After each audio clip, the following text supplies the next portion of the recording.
여러분 안녕하세요. 오늘 우리가 파헤쳐볼 아주 흥미롭고도 충격적인 기록이 하나 있습니다. 바로 고대 4대 교회에 대한 이야기인데요.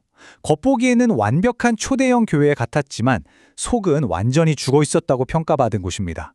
대체 무슨 일이 있었던 건지 바로 들어가 보시죠. 네가 살았다 하는 이름은 가졌으나 죽은 자로다. 와, 시작부터 정말 뼈를 때리지 않나요? 이 한 문장이 오늘 이야기의 모든 걸 말해줍니다. 밖에서 볼 땐 저 교회 정말 생명력 넘친다, 대단하다 싶었는데 막상 뚜껑을 열어보니 영적으로는 이미 숨을 거둔 상태였다는 거죠. 겉과 속이 너무나도 달랐던 정말 무서운 역설입니다. 그럼 대체 왜 이런 죽은 교회라는 충격적인 진단이 나왔는지 그 첫 번째 파트부터 짚어보겠습니다. 세상 사람들의 눈에 사대 교회는 그야말로 부러움의 대상이었습니다. 핍박도 없죠. 이단도 안 꼬이죠. 평판도 너무 좋았거든요. 화려한 건물에 프로그램도 빵빵하게 잘 돌아갔습니다. 그런데 주님의 진단은 완전히 달랐습니다. 눈에 보이는 화려함에 속지 않으신 거죠. 그 안을 들여다보니 복음의 생명력은 온데간데 없고 마치 뼈대 없이 세워진 텅 빈 부실공사나 다름없다고 보신 겁니다. 한마디로 영적으로 죽은 껍데기 그 자체였던 겁니다. 예수님이 이 교회의 자신을 어떻게 소개하시는지 보면 상황이 얼마나 심각한지 딱 알 수 있습니다. 7영과 7별을 가지신 분으로 등장하시거든요. 여기서 7영은 생명을 불어넣는 성령을, 7별은 교회를 꽉 쥐고 계신 주님의 주권을 뜻합니다. 완전히 심정지 상태가 된 이 사대교회에 생명을 불어넣을 영적 심폐소생술, 그 유일한 권능이 오직 주님께 있다는 걸 아주 강력하게 보여주시는 대목입니다. 자, 두 번째 파트입니다. 이들이 왜 이렇게 무너져 내렸는지 이해하려면 사대라는 도시의 뼈아픈 역사를 좀 들여다봐야 합니다. 여러분, 사대가 어떤 곳이었는지 한번 상상해보세요. 당시 소아시아 지역에서 진짜 돈이 제일 많은 엄청나게 부유한 도시였어요. 게다가 무려 450m 높이의 깎아지른 절벽 위에 세워진 거대한 요새였습니다. 입구만 막으면 끝이니까 시민들은 누가 여길 쳐들어와? 우린 절대 무적이야! 하면서 완벽하게 안전하다고 철석같이 믿고 있었죠. 그런데 역사를 보면 정말 기가 막힙니다. 이 절대 안 무너질 것 같던 난공불락의 도시가 기원전 549년 그리고 214년에 무려 2번이나 허무하게 뚫려버립니다. 엄청난 무기에 당한 게 아니에요. 설마 이 높은 데를 기어오르겠어? 하고 보초병들이 방심하고 쿨쿨 자는 사이에 적군 특공대가 절벽 틈새를 타고 몰래 올라와서 성문을 활짝 열어 제낀 겁니다. 진짜 어이없게도 단단한 성벽이 뚫린 게 아니라 방심과 잠 때문에 철옹성이 통째로 날아간 거죠. 이 뼈아픈 배경을 알고 나면요, 주님의 경고가 얼마나 소름 돋게 다가오는지 모릅니다. 만일 깨어있지 않으면 내가 도둑같이 오겠다. 예수님은 지금 사대 사람들의 가장 아픈 역사적 트라우마를 정통으로 찌르신 겁니다. 너희 조상들이 보초서다 졸아서 나라 뺏겼지. 너희도 지금 영적으로 그렇게 쿨쿨 자고 있다가는 너희 교회도 한순간에 끝장난다. 하고 엄청나게 생생하고 무서운 경고를 날리신 거예요. 그럼 이 영적 혼수 상태에서 어떻게 빠져나올 수 있을까요? 세 번째 파트, 생명을 회복하는 3단계 처방입니다. 예수님은 이 교회를 다시 살려내기 위해 원문을 보면 아주 다급하게 3가지 명령을 연달아 내리십니다. 영적 심폐소생술의 매뉴얼 같은 이 3단계를 하나씩 들여다보겠습니다. 첫 번째 단계는 생각하라, 즉 계속해서 기억하라는 겁니다. 헬라어로는 무네모니에라고 하는데요. 껍데기만 남은 타성적인 생활에서 벗어나서 옛날 처음 은혜 받았을 때로 돌아가라는 뜻이죠.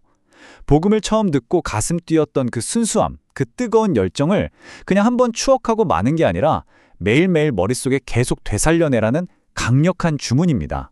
두 번째 단계는 지키라입니다. 헬라어 테레이인데요. 이건 잠깐 감동받고 끝내지 말고 그 진리를 목숨 걸고 지켜내라는 겁니다. 아까 사대 역사 보셨죠? 보초들이 졸아서 성벽 뺏겼던 거요. 예수님이 바로 그걸 상기시키시는 겁니다. 영적 보초병으로서 두 눈 부릅뜨고 파수꾼이 성벽을 지키듯 진리의 말씀을 치열하게 사수하라는 따끔한 일침이죠. 마지막 세 번째가 회개하라, 즉 메타노의 손입니다. 여러분, 여기서 회개는 그냥 눈물 찔끔 흘리면서 후회하고 많은 감정적인 차원이 아니에요. 껍데기뿐인 텅 빈 종교 생활에서 지금 당장 즉각적이고 아주 단호하게 180도 방향을 돌려버리라는 결단입니다. 성령의 힘을 의지해서 당장 행동으로 옮기고 유턴하라는 강력한 신호입니다. 다행히도 이렇게 다 죽어가는 교회에도 한 줄기 희망은 있었습니다. 네 번째 파트, 흰옷을 더럽히지 않은 남은 자들입니다. 사실 사대라는 도시는 당시 양털을 염색하는 양모 염색업으로 엄청 유명했어요. 예수님이 이 지역 맞춤형 비유를 딱 가져오신 겁니다. 세상의 가치관, 돈, 탐욕, 편안함, 이런 세상의 염색약으로 우리 신앙의 순백색을 물들여버리는 걸 경고하신 거죠. 옷을 더럽혔다는 건 바로 이런 끔찍한 영적 오염을 의미합니다.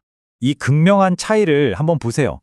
당시 사대교회인 대다수는 세상이랑 적당히 타협하면서 욕 안 먹고 편하게 살려고 하는 이른바 회색 옷을 입고 있었습니다.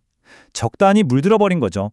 근데 진짜 놀랍게도 그 와중에 대세에 휩쓸리지 않고 복음의 순수한 흰옷을 끝까지 지켜낸 소수의 사람들이 있었습니다. 우린 이들을 남은 자라고 부르는데요. 주님의 시선은 타협한 다수가 아니라 좁은 길을 걷는 이 소수에게 꽂혀 있었습니다. 그리고 이렇게 끝까지 타협하지 않고 이겨낸 사람들에게 주어지는 약속? 와, 이건 정말 가슴이 벅차오릅니다.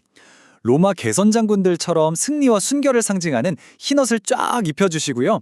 무려 예수님과 가장 가까이서 동행하는 엄청난 VIP 특권을 주신다고 합니다. 거기다 천국 시민권인 생명책에서 이름이 절대 지워지지 않도록 꽉 박아주시겠다고 확증하셨어요. 이보다도 완벽하고 영광스러운 보상이 있을까요? 자, 이제 마지막 파트입니다. 영적인 잠에서 깨어나라. 이 고대의 이야기가 오늘 우리에게 던지는 묵직한 메시지를 정리해 보겠습니다. 오늘날 우리는 어떨까요? 한번 솔직하게 우리 자신을 들여다봤으면 좋겠습니다. 우리 교회 역사 엄청 길어. 건물 끝내주지? 사람도 엄청 모여. 이렇게 눈에 보이는 것들만 자랑하면서 속으로는 사대교회랑 똑같은 함정에 빠져 있는 건 아닐까요? 겉으로는 세련되고 문제없는 척하지만 정작 내 영적인 맥박은 이미 희미해지다 못해 멈춰버린 게 아닌지 뼈저리게 점검해봐야 할 때입니다. 그래서 우리는 지금 당장 행동에 나서야 합니다. 이 깊은 잠에서 벌떡 일어나려면요. 차갑게 식어버린 개인 기도의 불씨부터 다시 확 살려내야 합니다.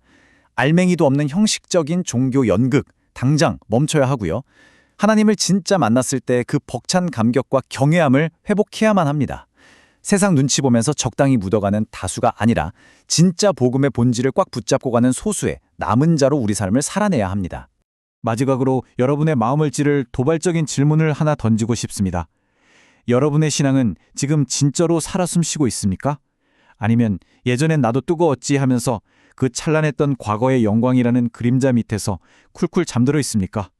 오늘 사대교회의 이 뼈 때리는 경고가 우리의 멈춘 심장을 다시 뛰게 하는 강력한 알람 소리가 되기를 바라면서 오늘 이야기는 여기서 마치겠습니다. 함께 해주셔서 감사합니다.